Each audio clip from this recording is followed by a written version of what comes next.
Examining the events that impact and shape China and the rest of the world.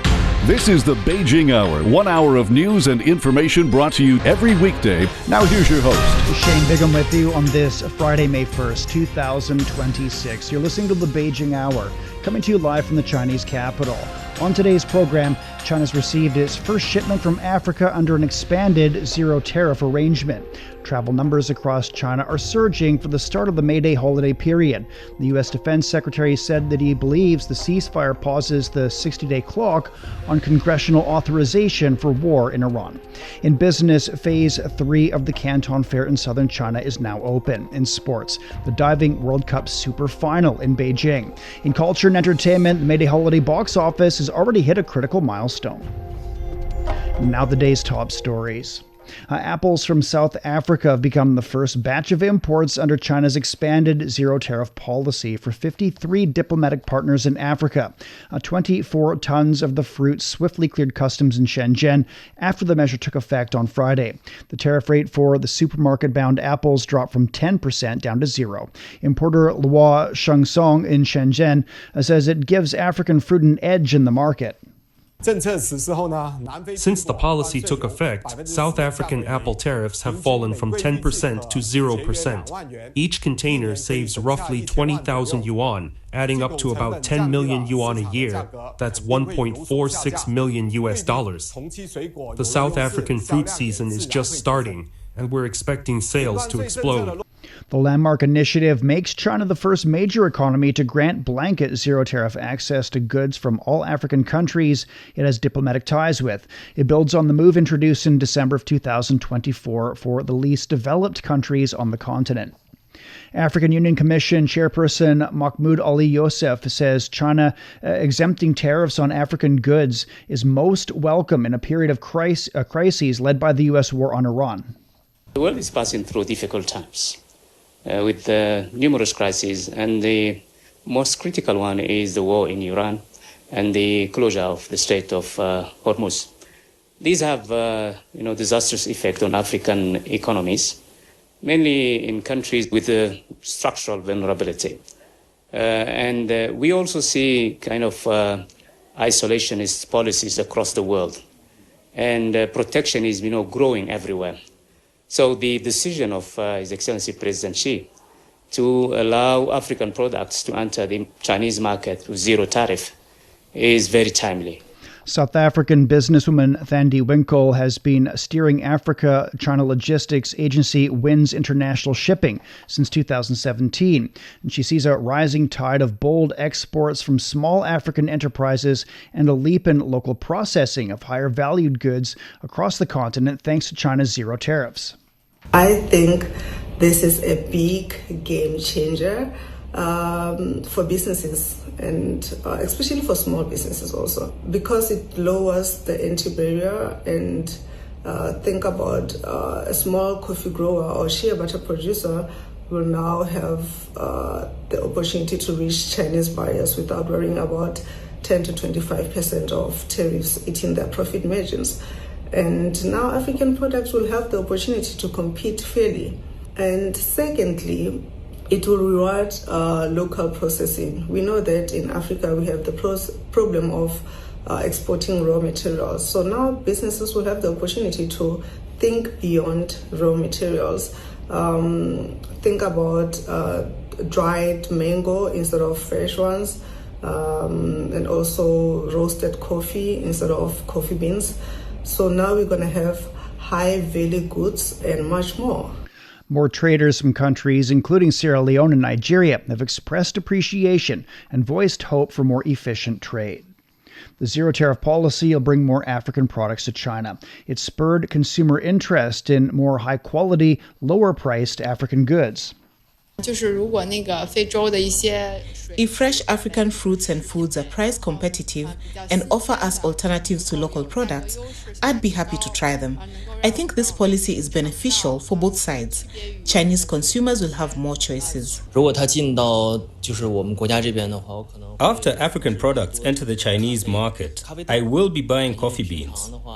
I drink 2 or 3 cups of coffee every day, and African coffee beans will be very popular. This policy will help further exchanges and cooperation between China and African countries. I have high hopes for agricultural products such as coffee, cocoa, and fruit. Any policy that benefits our daily lives is good, making our lives more convenient and affordable. We can try African decorative items such as handicrafts. This policy is especially timely for consumers like us. For someone like me who enjoys shopping, being able to buy better products at lower prices is ideal. Other popular African products in China include wine, tea, fresh flowers, and spices. The favorable tariff measures unlock benefits for bilateral trade, resource collaboration, and cross-border industrial integration. Guan Yang reports on how the elimination of tariffs has reaped dividends for iron ore from Guinea, arriving at a northeastern Chinese port. For years, the port of Dalian has been a key gateway for African bulk cargoes in northeast China. Now, a brand new business segment is taking shape, with high-grade Simandou iron ore from Guinea being unloaded, crushed, and processed directly on site in bonded zones. As the new zero-tariff policy takes effect, the port is bringing stronger trade and industrial benefits to both China and Africa. The new zero-tariff policy will greatly boost the global competitiveness of high-grade Simandou iron ore. It will drive mining, port, and logistics development in Guinea and other African nations, helping them turn resource strengths into sustainable economic growth. Plans are underway to bring in other African minerals through the Dalian port under the new policy, making the whole import chain far more efficient and cost-effective for both sides. This zero-tariff policy elevates China-Africa cooperation from resource trade to full industrial chain collaboration. We're also expanding stable import routes for Guinea bauxite and optimizes bulk mineral logistics in northern China. The benefits are reaching downstream manufacturers directly. Crushed iron ore is ready at the Dalian port, feeding local steel mills in real time. Factories get instant supplies, shortening lead times and slashing costs, boosting solid and efficient production. Previously, the entire process from ordering, offshore loading and shipping to port arrival took 45 to 60 days. Now high-grade iron ore is readily available at Dalian port, enabling on-demand procurement aligned with real-time production and boosting operational efficiency via reliable spot supply. I think the point here is it really is now in the hands of Africans to really try our best to export more to China, utilize this opportunity. We need to remember that previously China had been complying with WTO proposals and doing this on a voluntary basis to have duty-free access for low-income countries, but of course the countries with the biggest manufacturing potential are the middle-income countries. So South Africa, Kenya, Egypt, we really have the biggest opportunity. With zero tariffs on African goods, this is win-win cooperation in action. The new logistic rules is locking in stable supply for China's steel industry. More importantly, it brings steady trade and development opportunities for African countries. That was Guan Yang reporting from Dalian. Senior Research Fellow Zhou Mi at the Chinese Academy of International Trade and Economic Cooperation says, apart from reshaping China's economic ties with Africa, the new measures will also enhance unity among global South countries. I would say that zero tariff would be a very good beginning for the world to discuss about the possible cooperation among the different countries. And based on that kind of practices, many companies can have a better abilities to deal with the different resources and allocate the resources in a better way. So I hope that the South-South cooperation can improve the mutual trust to each other. Like, the South Africa is also a member of the BRICS, and also the Tunis and also Morocco. So those countries are much more developed compared with other African countries, but they can also enjoy this treatment. So I hope that we can do more to improve a better understanding and also the capacity buildings for those African countries. And the researcher said the policy is a start in supporting Africa to improve its position in the global supply chain, which is helpful in a world full of uncertainties. Coming up, travel numbers across China are surging for the May Day holiday. Want to learn about world affairs in a more laid-back and accessible manner? Join insiders, experts, and analysts in the casual setting of the chat lounge to hear their personal experiences and opinions on major events and hot issues. Subscribe to Chat Lounge for free on Apple Podcasts, Spotify, or wherever you get your favorite podcasts.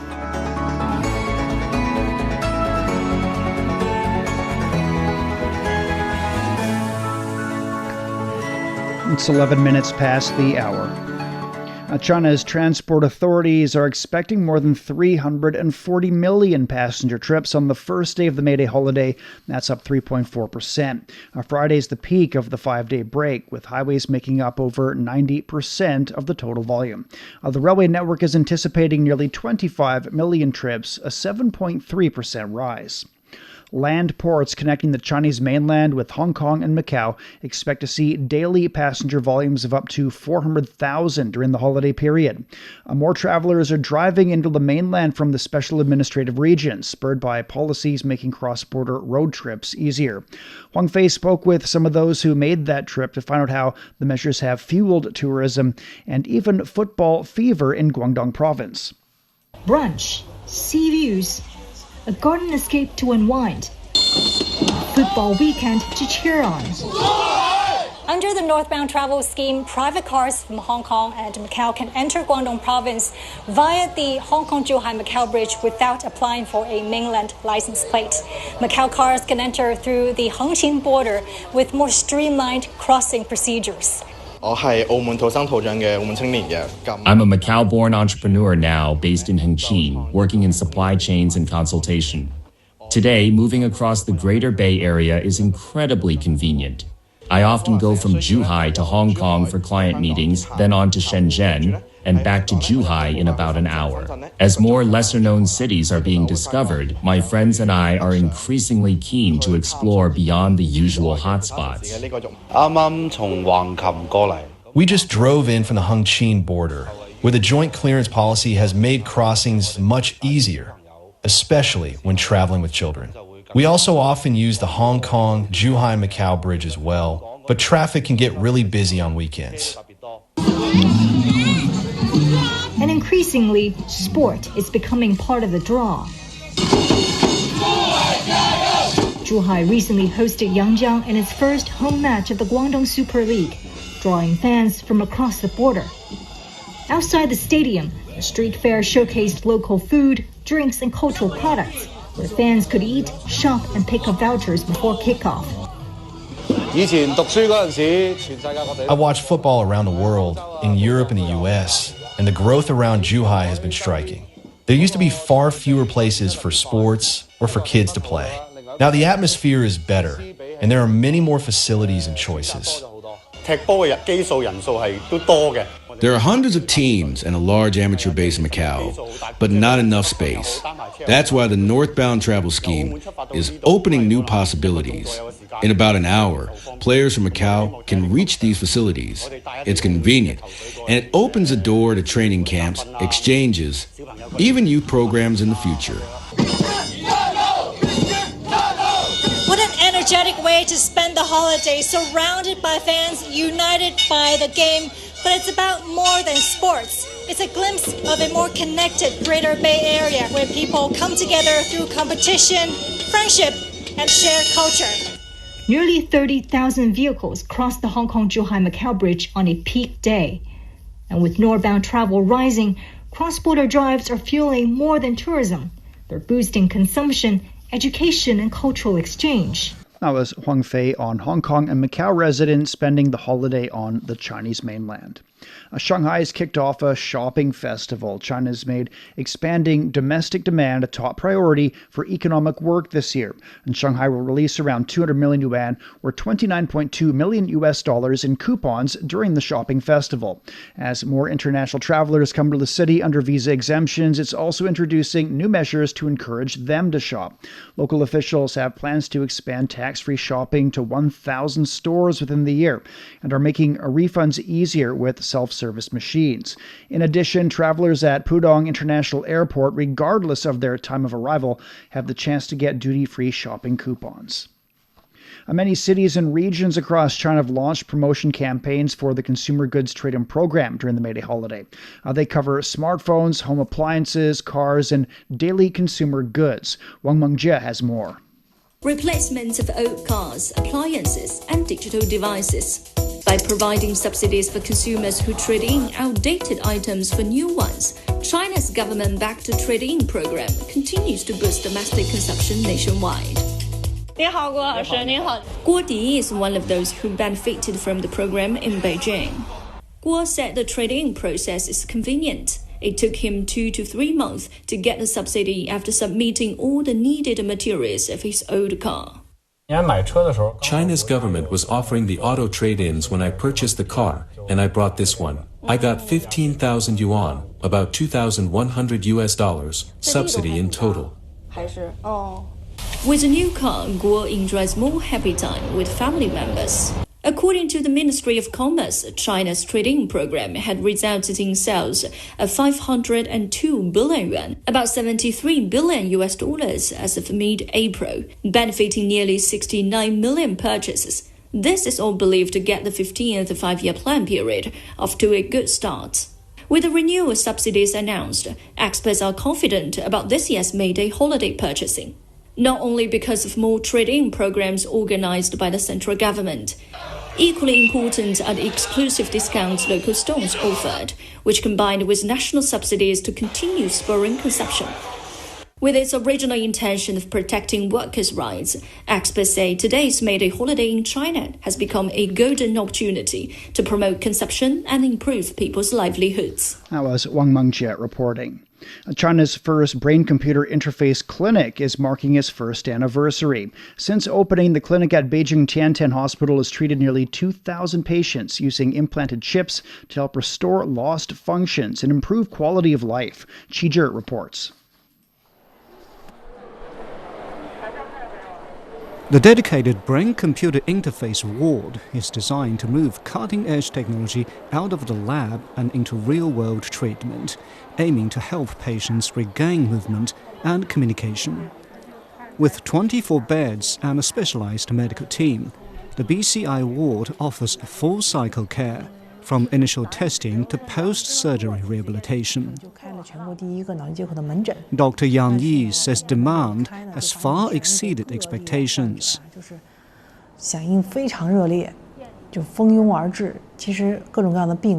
After we opened, patients came from all over the country. The demand exceeded our expectations.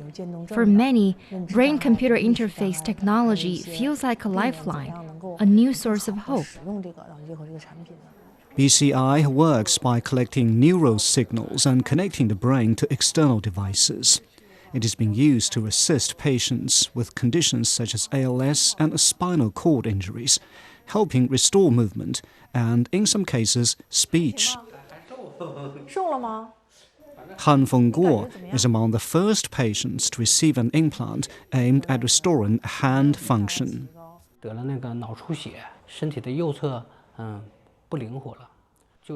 I suffered a brain hemorrhage in 2024, which caused a paralysis on the right side of my body.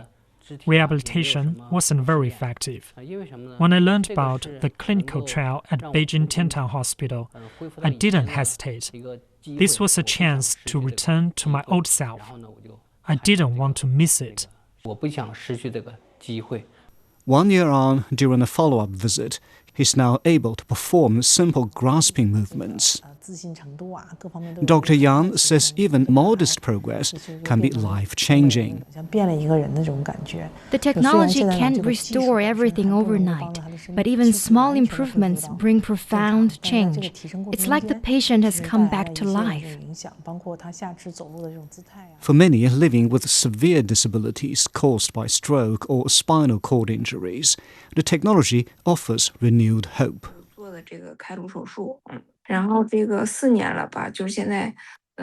It's been 4 years. I can walk now and do simple tasks, but my right arm and hand are still the most difficult. Fine motor skills are not there yet. Now, patients like her are looking to BCI for further recovery. Earlier this year, China approved the world's first invasive brain-computer interface medical device for market use. Another device, Beinow No. 1, is advancing toward broader application with large-scale clinical trials underway.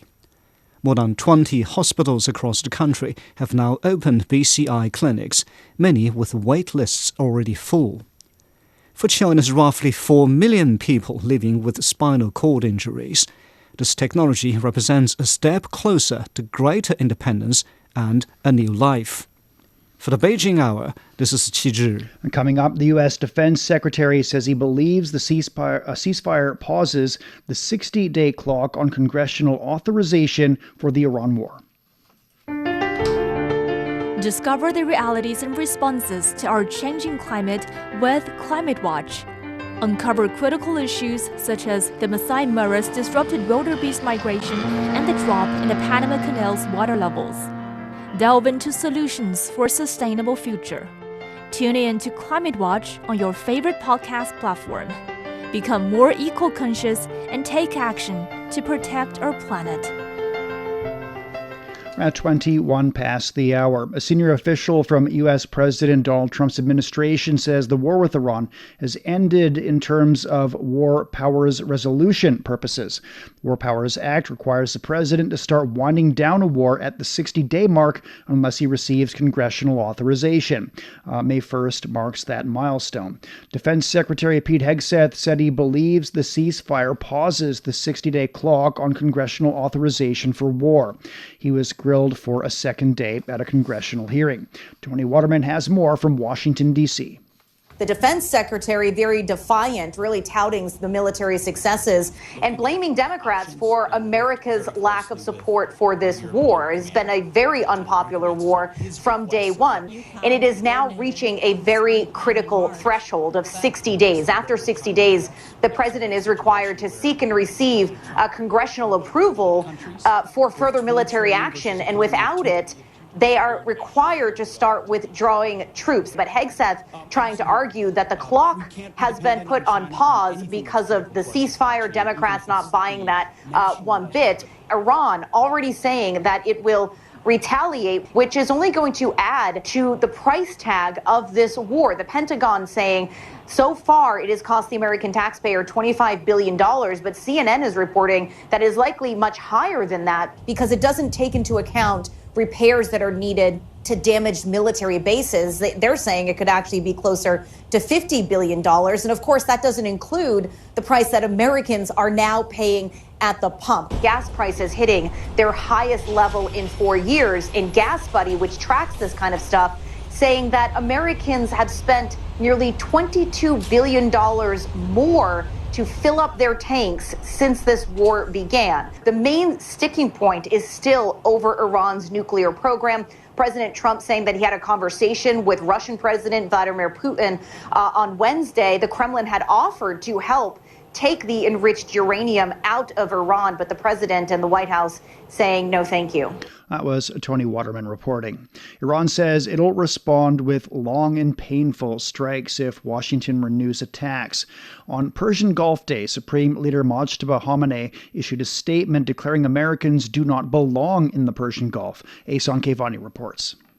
The Supreme Leader Ayatollah Mojtaba Khamenei issued a written statement saying that repeated interventions by outside powers, including European and American actors, are just part of a broader pattern of external interference in the Persian Gulf. And he added that the most recent example of this is the latest act of aggression by a major adversarial power. The leader's message also said that Iran will ensure the security of the Persian Gulf and put an end to any hostile misuse of this waterway. According to the Supreme Leader of Iran, new legal frameworks and management of the Strait of Hormuz will bring comfort and progress to all nations in the region. At the same time, there are strong warnings from the Islamic Revolution Guards for the IRGC. They insist Iran will never give up the Strait of Hormuz, no matter what. And if the enemy makes a wrong move, they say Iran will sink their warships in the Gulf of Oman and capture their soldiers. The IRGC adds that it will respond to enemy operations, even brief and sporadic ones, with long, painful, and extensive strikes. Iran says outsiders who come from thousands of kilometers away with greedy intentions have no place here except in the depths of its water. So at this point, Iran seems not willing to budge. That was Ehsan Kevani on Iran standing firm on its key positions. UN Secretary General Antonio Guterres has called for the reopening of the Strait of Hormuz. My message to all parties is clear. Navigational rights and freedoms must be restored immediately, in line with the Security Council Resolution 2817. Open the strait, let all ships pass, let the global economy breathe again. And that requires more than physical reopening. It requires shipping to be safe, predictable, and insurable. The UN chief warned of devastating consequences of the prolonged disruptions in the strait.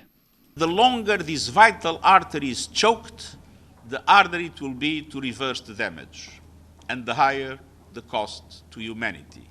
Developing countries will be hit the hardest, as crushing debt impedes their ability to cope with lost jobs, deeper poverty, and more hunger. Well, he said if the strait remains closed until the end of the year, the world will see a global recession with dramatic impacts on the people, the economy, and social stability. He added that even if the restrictions are lifted immediately, it'll still take months to recover. Guterres urged all parties to refrain from actions that could undermine the ceasefire. The Bangkok Metropolitan Administration's heat advisory says the heat index in the Thai capital will be extremely dangerous for the first time this summer. The administration says the index is set to reach or exceed 52 degrees Celsius on Friday. It's warned all residents to refrain from any outdoor activities. Health officials have urged residents to seek immediate medical attention once abnormal symptoms occur. The heat index calculates what the temperature feels like to the human body by combining air temperature and humidity. It's considered a critical indicator of risk, ranging from exhaustion and dizziness to life-threatening heat stroke. The World Meteorological Organization reports that Europe has warmed twice as fast as the global average since 1980, making it the fastest warming region on Earth. The findings highlight record heat waves, wildfires, and marine heat affecting 95% of the continent. Europe faced its worst wildfire season last year with over 1 million hectares burned, and Spain contributing half of the fire emissions. These extreme events have put immense pressure on biodiversity, disrupting ecosystems and habitats. The report emphasizes the urgent need for accelerated adaptation and mitigation efforts, along with stronger climate policies and technologies to protect ecosystems and human health. NASA Administrator Jared Isaacman has hailed the Artemis II mission, which marked the first crewed flight of the agency's return to the moon program. He made the remarks at a UN panel on Thursday. NASA designed the mission as a dress rehearsal for later flights, validating the systems needed to carry crews into deep space. The mission sent astronauts farther from Earth than ever before, and NASA aims to put astronauts back on the moon by next year. We're at 29 past the hour. Beijing's down to 14 on Friday evening. Saturday has a light rainfall in the forecast and a high of 20. Shanghai will be cloudy and down to 14, then a light rain and 25. Chongqing's getting light rainfall overnight. It's down to 19, then cloudy skies and 23. Nanchung's down to 16. Thunder showers developing through tomorrow with the high of 29 degrees. Lhasa will get a light rainfall and 5 degrees for a low. Cloudy and 14 tomorrow. Elsewhere in Asia, Islamabad will be clear and down to 20 this evening. It's cloudy and 34 on Saturday. Vientiane will see a light rainfall, easing to moderate with a low of 25 and a high of 35. It's time for a short break. So far this hour, China's received its first shipment from Africa under an expanded zero-tariff arrangement. Travel numbers across China are surging for the start of the May Day holiday period. The U.S. Defense Secretary says he believes the ceasefire pauses the 60-day clock on congressional authorization for war. Shane Bigham with you. Stay with us here on the Beijing Hour.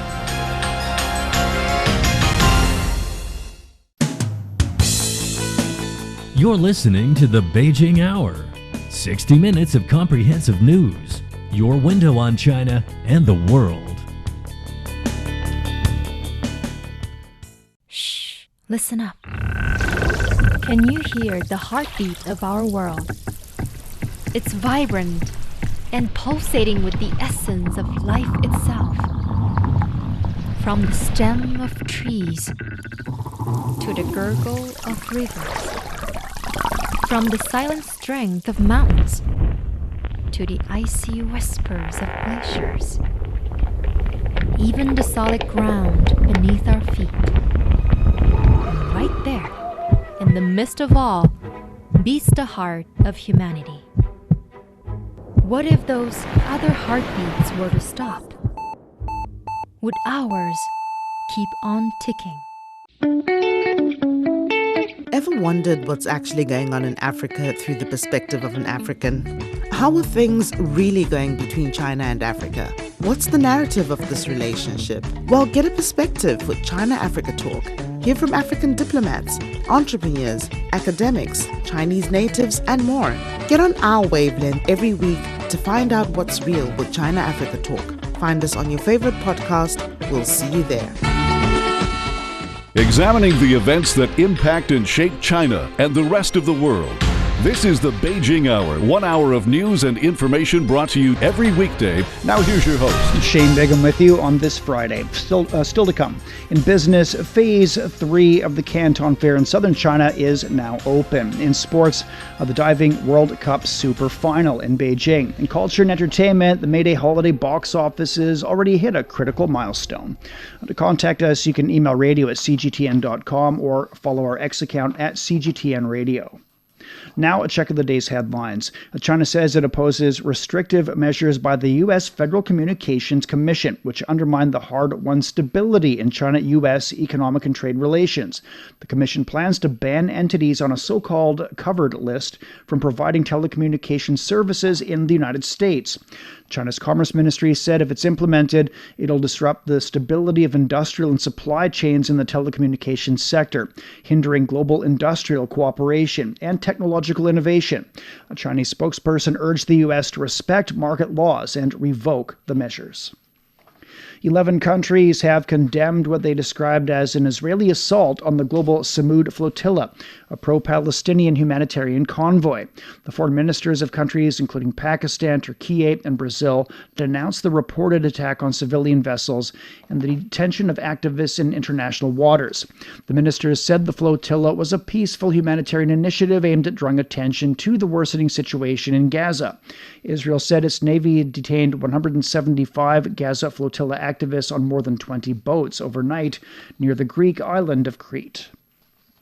The U.S. House of Representatives has approved a Senate funding bill that'll fund much of the Homeland Security Department to end the agency's record 75-day shutdown. The bill will reopen DHS without allocating new funds for immigration and customs enforcement or the U.S. Border Patrol. The bill's passage came as the DHS secretary warned that his department will run out of money to pay employee salaries within a week. The bill funds DHS agencies through the fiscal year ending September 30th, once President Donald Trump signs the bill. Republicans will next attempt to fund ICE or the Border Patrol without Democrat support. Democrats have demanded major reforms to immigration enforcement amid 2 fatal shootings of citizens by federal immigration agents in January. Republicans have rejected the demands, leading to a deadlock in negotiations. The suspect accused of attempting to assassinate U.S. President Donald Trump at a press gala has agreed to remain in custody while this case moves forward. The attorney for 31-year-old Cole Allen says the suspect will not immediately contest arguments that he's a danger to the community and should remain in jail. Allen allegedly stormed a security checkpoint and fired a shotgun outside the White House Correspondents Association dinner on Saturday. Prosecutors say he planned to attack Trump and other officials in his administration as they dined with thousands of journalists, politicians, and other guests in a ballroom at the Washington Hilton Hotel. They've alleged in a legal filing that Allen traveled by train from California to Washington armed with various weapons and was willing to commit a mass shooting inside a room full of the highest-ranking U.S. government officials. Allen's facing charges of attempted assassination, discharging a firearm during a crime of violence, and illegally transporting guns and ammunition across state lines. He's not yet entered a plea. FIFA President Gianni Infantino has reaffirmed that Iran will participate in this year's World Cup and play its matches in the U.S. as originally scheduled. He made the remarks during the 76th FIFA Congress at the Vancouver Convention Center. The confirmation came after Iranian officials previously suggested moving their group stage matches from the U.S. to Mexico, a proposal rejected by FIFA. U.S. government officials have expressed a welcoming stance toward the Iranian team. The Congress saw football officials around the world gathering to discuss tournament arrangements, rule changes, and preparations for the World Cup. A prohibition on the possession of specified alternative smoking products in public places has taken effect in Hong Kong. The prohibited products include e-cigarette capsules, liquids, heat sticks, and herbal cigarettes. Those possessing such products in public places are liable for a fixed penalty of 3,000 Hong Kong dollars. That's over $380 US. If the quantity possessed exceeds the limit or involves commercial purposes, the maximum penalty is a fine of 50,000 Hong Kong dollars and imprisonment for 6 months. Officials say authorities will step up patrols and law enforcement at crowded venues in the initial phase of the new rules. They'll also roll out publicity campaigns across communities to deepen understanding of the regulations. You're listening to the Beijing Hour. Coming up in business, Phase 3 of the Canton Fair in southern China is now open. From north to south, east to west, people in China are chasing their dreams and leaving their mark. Want to know how they beat the odds and made a difference? Footprints brings you the true life stories of their journeys.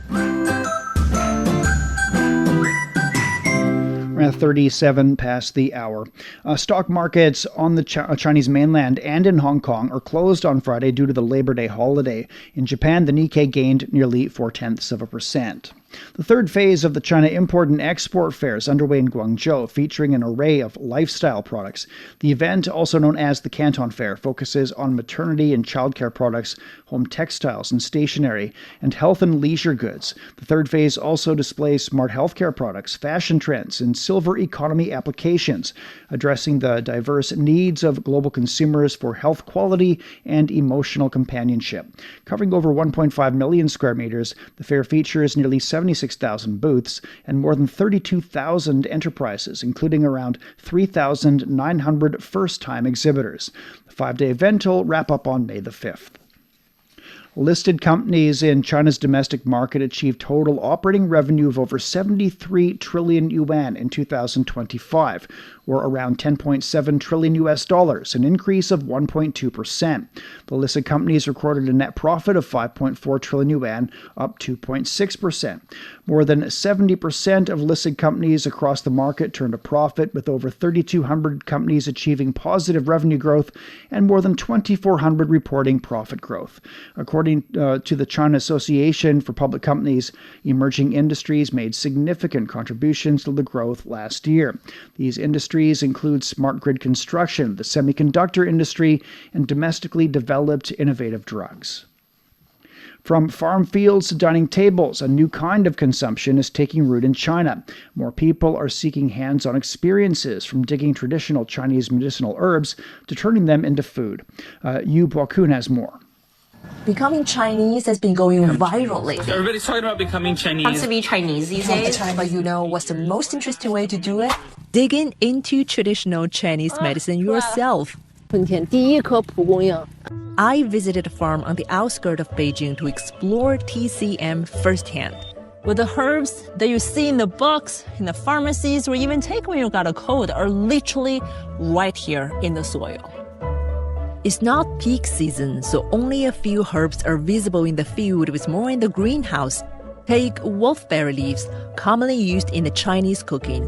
They're believed to help cool the body and support eye health. Or mint, often used in traditional remedies for its cooling effect and refreshing scent. Many visitors are stepping away from city life and getting their hands-on experiences like this. You think picking herb is the whole thing? No. So yes, we don't just pick those herbs, we turn them into dumplings and buns. The idea is simple.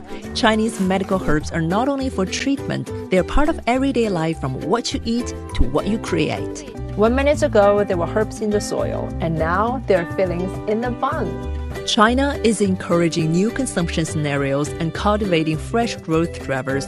And as new consumption grows, becoming Chinese is no longer just a trend online. It's something people are stepping out to experience in real life.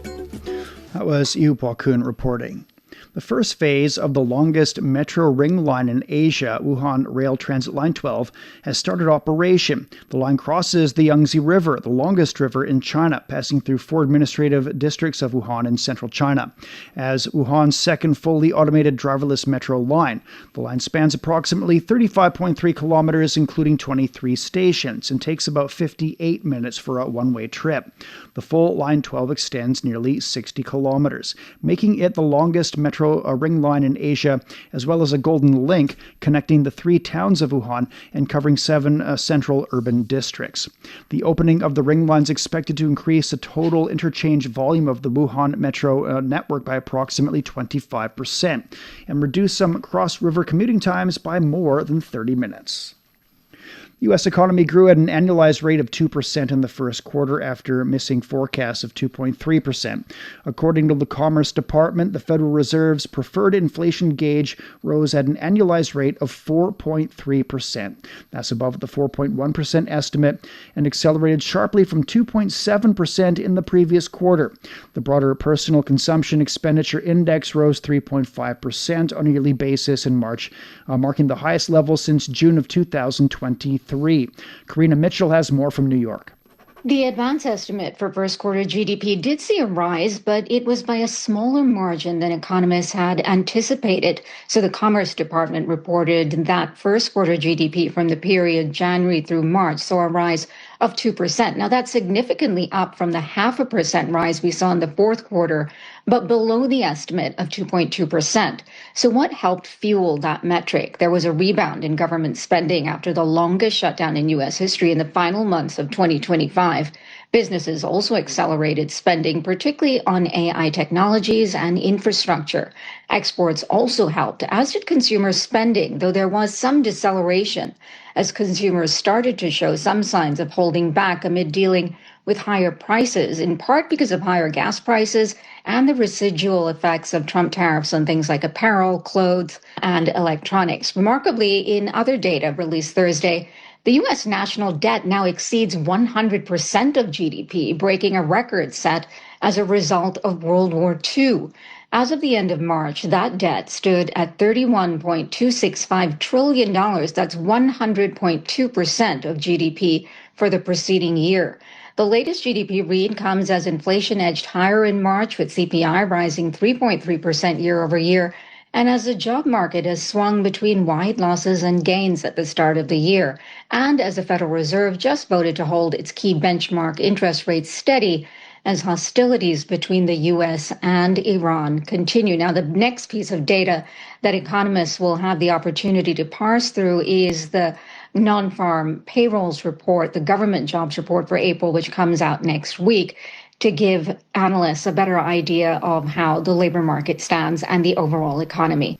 That was Karina Mitchell reporting. The American Automobile Association says the national average price of regular gasoline in the country is now over $1 higher than last year, hitting a new 4-year high. This comes as international oil prices have surged over $100 per barrel, and there's no sign of when the Strait of Hormuz will reopen. After edging down for nearly 2 weeks, U.S. fuel prices have risen once again. The national average has jumped 27 cents over the past week, and currently the average price of regular gasoline in California has broken through the $6 per gallon mark, continuing to rank the highest in the country. Analysts say rising gasoline prices are a key driver pushing up U.S. inflation. A major new hub for space education has opened its doors in Beijing to offer young people a hands-on journey through China's space achievements and beyond.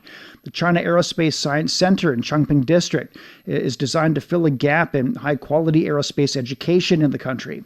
With an area of 3,700 square meters, the center targets visitors aged 6 to 16, combining authentic space technology resources with interactive entertainment. The venue is structured around 6 theme zones that follow the logical timeline of human space exploration. A time tunnel section presents 100 major space milestones with a strong focus on China's full-cycle space journey. Visitors can experience a realistic countdown simulation of a rocket launch, watch a step-by-step breakdown of satellite interiors, and learn about the engineering logic behind every link of a space mission. One of the most popular attractions is a life-size replica of the Tiangong Space Station core module. The center boasts a role-play system where children can act as aerospace engineers. Visitors at the 9th Digital China Summit in Fuzhou have explored Beijing's Forbidden City through VR or tried AI health consultations, while nearby, tech experts are debating token pricing and data sandbox security. This year's event features a theme Digital Infrastructure Meets Everyday Applications. At an AI infrastructure firm, a server unit consisting of 2 computing cabinets, each with 640 AI accelerator cards in a world-first design, attracted large crowds. This cabinet improves AI model training and inference performance by 30 to 40%, with over 96% of electricity used for computation and less than 4% lost to heat. The event features over 50 sub-forums and dialogues. There are more than 6,000 technologies, products, and projects from over 400 exhibitors, including Tencent's Hi3 preview model and iFlyTech's AI glasses. A host city, Fuzhou, has launched a data switching service network. As of April this year, the platform linked more than 900 data entities across 17 application scenarios, spanning textile supply chains, deep-sea AI aquaculture, and pharmaceutical R&D. You're listening to the Beijing Hour. Coming up in sports, the Diving World Cup Super Final in Beijing. Sideline Story brings you all things sports related. The hottest topics, latest events, juiciest stories, all with a very personal take.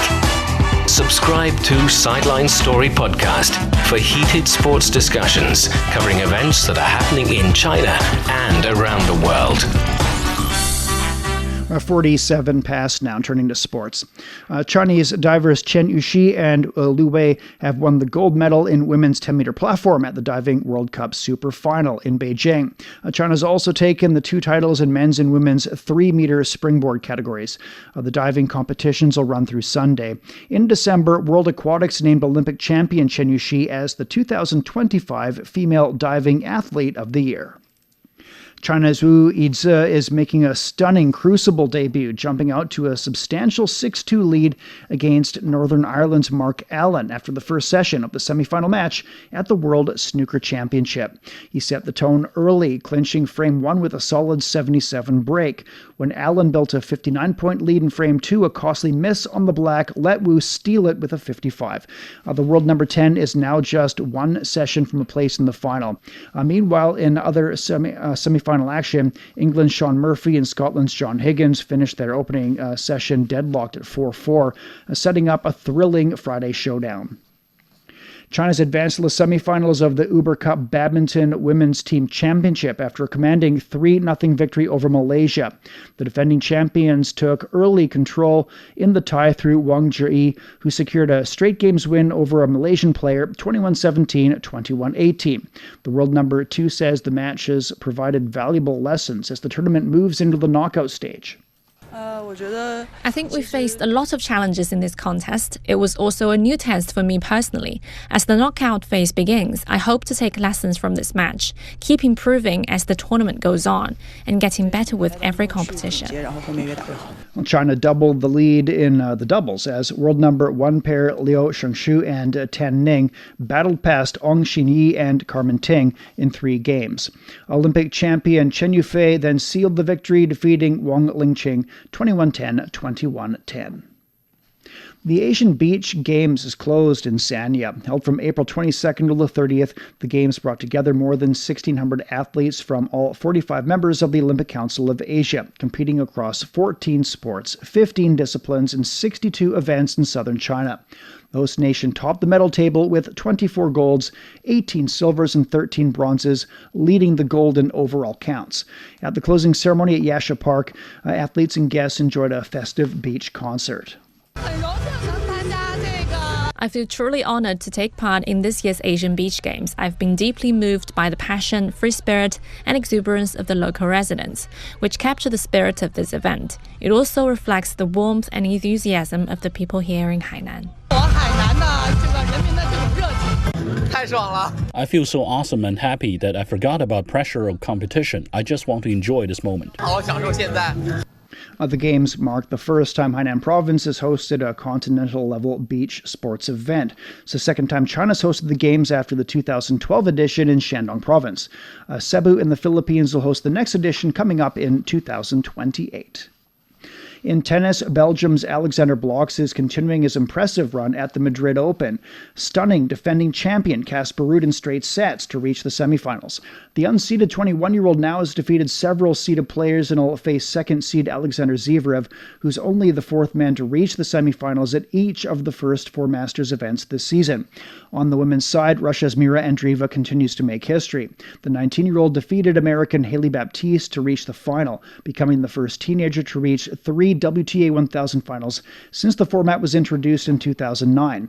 Andreeva will face Marta Kostyuk in Saturday's final. At the Men's Ice Hockey World Championships, China claimed its first win of the Division 1 Group B tournament, edging out Romania 4-3 in overtime. Romania opened the scoring 8 minutes into the first period before Ho assisted Wang Jing, who leveled the score with a deft finish. China's Zhang Jiaqi fired a long-range shot from the blue line, putting the hosts ahead 2-1. The final frame was a seesaw battle. Romania equalized before Chen Ziming restored China's lead. However, Romania struck again with 3 minutes left on the clock to tie the game and force overtime. Ho was awarded a penalty shot in extra time after being struck from behind. He converted the shot, sealing the win for China. A 17-year-old goalkeeper Tu Yueran also made several crucial saves. Our team is like a big family. We're happy and honored to win this game. I hope we can keep our momentum going.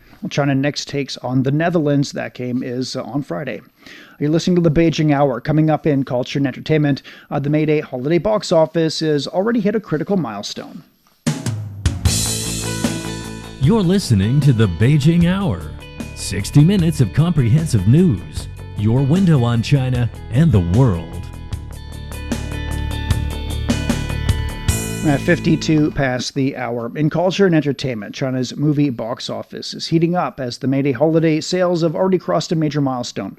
Network data shows ticket sales for the 5-day holiday have surpassed 100 million yuan already.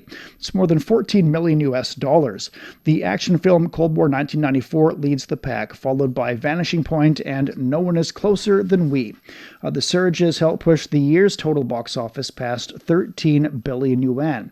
To keep the momentum going, China Media Group is launching a new campaign through partnerships with airlines and rail operators and creating themed flights and trains. On a Xiamen Airlines flight, the crew shared film facts and travel tips about the movie's filming locations. Today, we are more than flight attendants. We are guides at 10,000 meters for this movie-themed journey, planting the seed for passengers' next trip or movie, and the start of a beautiful memory. The campaign's goal is to turn commutes into cinematic experiences by blending movie magic with tourism, giving audiences a new way to experience the big screen and the journey at the same time. A major exhibition on ancient civilizations of the Americas is coming to Shanghai in early July. It'll run for 16 months at the Shanghai Museum on People's Square. For the first time, the museum will dedicate its entire People's Square venue to a single exhibition. After 2 years of preparations, more than 1,000 cultural relics from the Americas will be on display. Many are making their debut in China. The show covers the Olmec, Maya, Aztec, and Inca civilizations. Public interest in museums continues to grow in Shanghai. In 2025, the city hosted nearly 1,600 exhibitions in museums and art galleries, drawing close to 50 million visits. Plans to export a landmark private art collection to Europe featuring Frida Kahlo's works has sparked fierce debate in Mexico over cultural heritage and ownership. Alistair Baverstock has more from Mexico City. Mexico's Museum of Modern Art, where the Hellman collection is on display to the public, featuring masterpieces by José Clemente Orozco, Diego Rivera, and most notably Frida Kahlo. This private collection, compiled during Mexico's golden age of mid-20th century modernism, will soon leave the country indefinitely, causing uproar in Mexico's art world. Here in Mexico City, some of the works at the centre of the controversy are still on display, but critics say sending them abroad risks indefinitely removing them not just physically, but culturally from the public to whom they belong. In late July, the Spanish banking institution Santander will take the collection to Europe on a gallery tour. The Zambrano family, which owns the collection, owes a large debt to the Spanish bank, which takes control of the collection in the case of default. I fear these artworks will not return to Mexico, and I wouldn't be surprised to see them up for sale soon in European auction houses. It pains me personally because it's part of our culture that should remain here. However, Mexico's president insists the country's laws will ensure the collection returns. Private collections in Mexico may also be registered as public heritage, and they may not be sold abroad without the state's permission. So the artworks will return to Mexico, as they are categorized as such. Frida Kahlo's art in particular is highly valued. One of her canvases, a self-portrait, recently sold for $55 million, the highest price ever paid for a female artist. The Hellman collection contains a number of her most famous pieces, and while Mexico's government may hold sway here, the private collection's fate may be a different story once on the other side of the Atlantic. As Mexicans, we fear that once the collection leaves Mexico, that the country will lose control over it. It's an issue between its private owners, the public heritage, and the government's power beyond its borders. And it makes a lot of us very nervous. As thousands of Mexicans flock to see their country's most famous artworks, they do so not knowing if it will be the last time ever in the country that produced them. That was Alistair Baverstock reporting. We're at 57 past the hour. Beijing down to 14 on Friday evening. A light rainfall expected and a high of 20 on Saturday. Shanghai will be cloudy and down to 14, then a light rain and 25. Chongqing's getting a light rain overnight. It's down to 19, then cloudy skies and 23. Nanchang's down to 16. Thunder showers developing for tomorrow. The high is 29. Lastly, we'll get a light rainfall with a low of 5, cloudy and 14 on Saturday. That's all the time we have for this edition of the Beijing Hour. Making news today, China's received its first shipment from Africa under an expanded zero-tariff arrangement, and travel numbers across China are surging for the start of the May Day holiday period. On behalf of the staff, this is Shane Bigham in the Chinese capital, hoping you'll join us for the next edition of the Beijing Hour and open a window to the world together.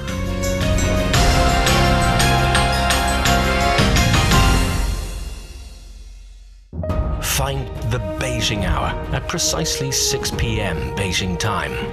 We meet you on podcast and on air every weekday. The Beijing Hour, your window on China and the rest of the world.